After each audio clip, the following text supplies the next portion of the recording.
Bom, aula de expansão. Título do material: Políticas higienistas e sanitaristas no Rio de Janeiro. Epidemias e classes perigosas. Então aqui, dentro deste material, seria a número 8, aula número 8. Vamos adiante. Conteúdos: higienismo e políticas sanitaristas. Epidemias e doenças nos séculos XIX e XX no Rio de Janeiro. Império e Primeira República.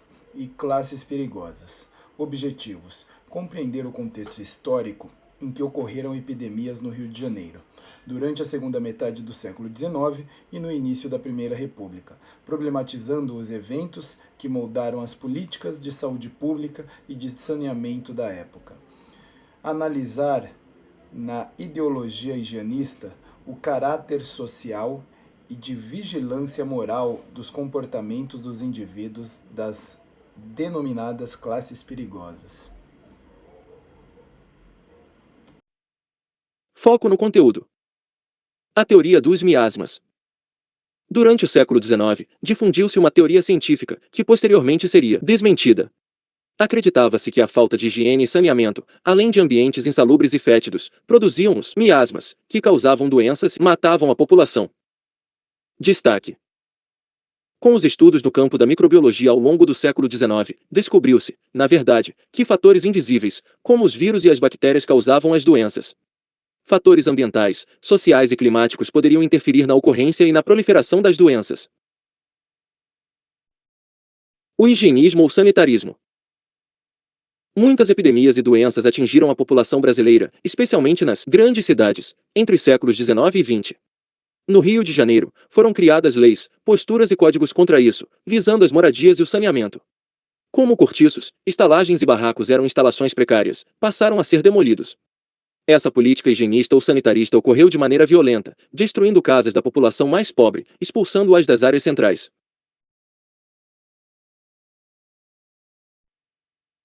Pause e responda. Os higienistas e a classe dominante culpavam a população pobre, em especial os indivíduos negros, seus bairros, cortiços e moradias pela proliferação de doenças, que, segundo eles, impediam a chegada de indivíduos de outros países, prejudicando a imigração de europeus, além de manchar a imagem do Brasil como nação. Silva, Santos, 2012. Qual foi a principal medida adotada pelos higienistas para resolver a proliferação de doenças do Rio de Janeiro? Limpeza e manutenção dos cortiços pelas brigadas de saúde. Demolição das moradias da população pobre. O último parágrafo ele já diz tudo, né? Essa política higienista ou sanitarista ocorreu de forma violenta, destruindo casas da população mais pobre, expulsando-as das áreas centrais. Então, quer dizer, se você destruiu, você não fez, né? Não propôs a manutenção nem a limpeza. Então foi demolição mesmo. É mais uma questãozinha aí de mera localização que não compete muito, na minha opinião, para um ensino médio. Mas tudo bem, vamos lá. Bom, então aqui a correção, né, como eu havia dito, demolição das moradias da população pobre. Vamos adiante aqui. As classes perigosas. Como as doenças se espalhavam por ambientes de condições sanitárias piores, as populações que viviam nesses lugares passaram a ser perseguidas. Além da questão de saúde, havia uma carga de preconceito social e racial. Nos cortiços, estalagens e barracos viviam ex-escravizados e trabalhadores pobres em geral. Essa população era vista como uma ameaça também do ponto de vista social. Eram considerados baderneiros, degradados moralmente e potencialmente criminosos, a partir da ótica das elites. A política higienista do bota abaixo, ao derrubar as moradias dos mais pobres, notadamente não era uma política habitacional voltada para essa população.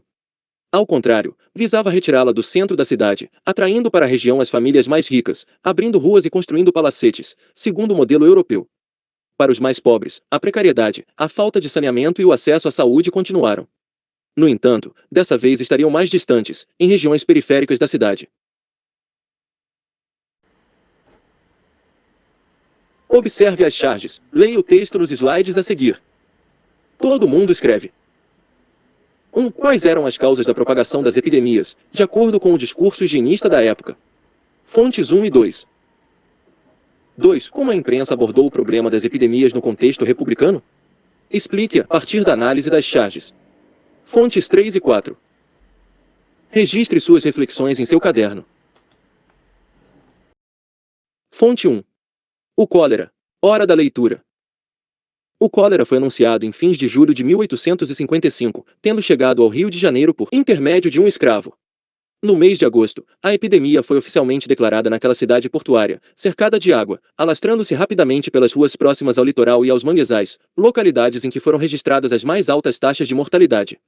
A Comissão Central de Saúde Pública, composta por membros da Junta de Higiene e outros doutores eminentes, que coordenou as ações contra o flagelo na cidade, também publicou instruções sobre os preceitos higiênicos a guardar contra o cólera morbo. Entre diversas situações que concorreriam para o incremento e propagação das epidemias, a comissão destacava a aglomeração dos indivíduos em espaços insuficientes para suas acomodações, que se agravaria sendo os habitantes pouco asseados, imundos e negligentes, como são os escravos pela maior parte. Comissão, 10 de setembro de 1855, Kodama, 2012. Fonte 2. A peste. Hora da leitura. Em 21 de maio de 1900, foi declarada uma epidemia de peste bubônica no Rio de Janeiro. Os primeiros casos foram observados em janeiro, principalmente entre moradores da zona portuária e trabalhadores de armazéns, ou seja, a população mais pobre da cidade. A doença, que viera para a América do Sul, chegou em Santos em outubro de 1899. Nesta emergência, o governo federal designou Oswaldo Cruz para verificar a etiologia da epidemia de Santos junto com Adolfo Lutz e Vital Brasil.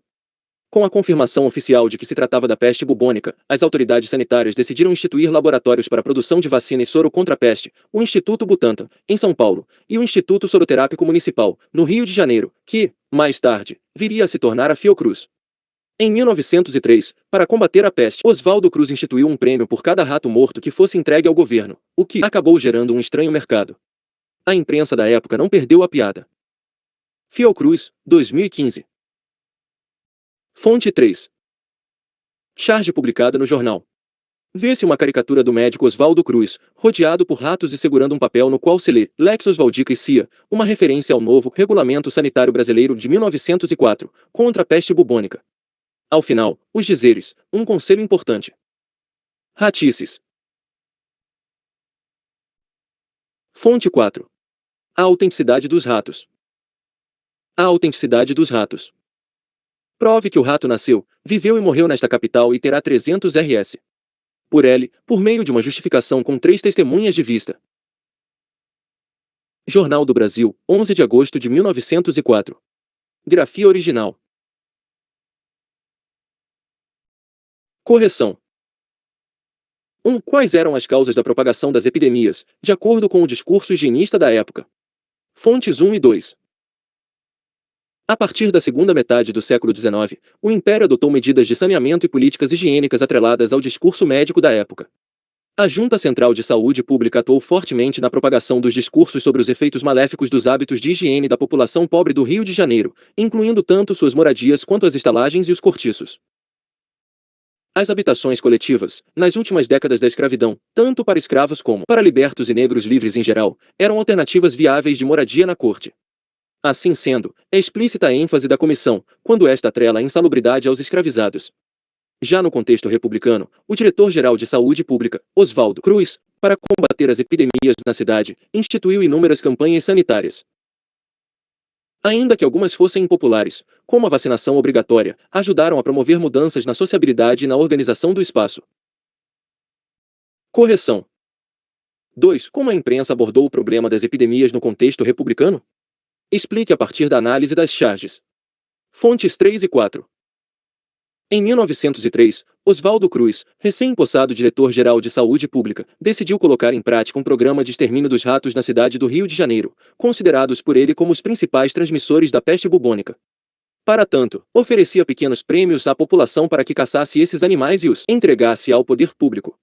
A medida acabou suscitando desvios e algumas pessoas começaram a criar ratos em currais e a importá-los de cidades vizinhas. As charges trazem à tona o caso, ironizando a medida para extermínio dos ratos na cidade. No material tem uma indicação de vídeo. Coloquei o QR Code que dá acesso a esse vídeo. Está disponível no YouTube. Então aqui está terminada a exposição desse conteúdo. Até a aula presencial, onde vocês vão poder tirar maiores dúvidas. Até mais.